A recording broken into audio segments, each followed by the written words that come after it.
কুড়িগ্রামের ফুলবাড়ীতে বাল্যবিবাহ প্রতিরোধে child not bride project MJSKS ও প্ল্যান ইন্টারন্যাশনাল বাংলাদেশের সহযোগিতায় প্রামাণ্য ডকুমেন্টারি প্রদর্শনের মাধ্যমে জনসচেতনতা তৈরি ডকুমেন্টারি প্রদর্শনী অভিভাবক ও কিশোর কিশোরী সমাবেশ অনুষ্ঠিত হয়েছে। বৃহস্পতিবার দুপুরে উপজেলার ঐতিহ্যবাহী বিদ্যাপীঠ রাবাইতারি শেখ ব্রাদার্স বহুমুখী উচ্চ বিদ্যালয় মাঠে ভাঙ্গামোড় ইউনিয়ন যুব সংগঠনের আয়োজনে এ অনুষ্ঠানের আয়োজন করা হয়।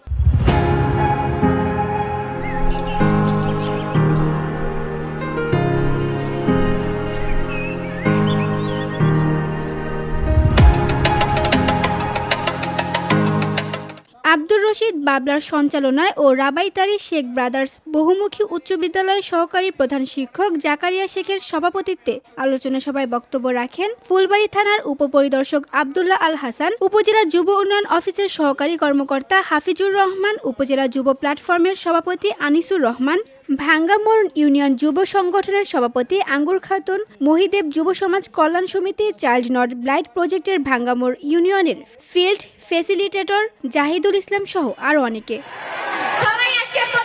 আলোচনা সভার শেষে বাল্যবিবাহ প্রতিরোধে নাটক ও মনোজ্ঞ সাংস্কৃতিক অনুষ্ঠান অনুষ্ঠিত হয়। VOD Bangla news desk.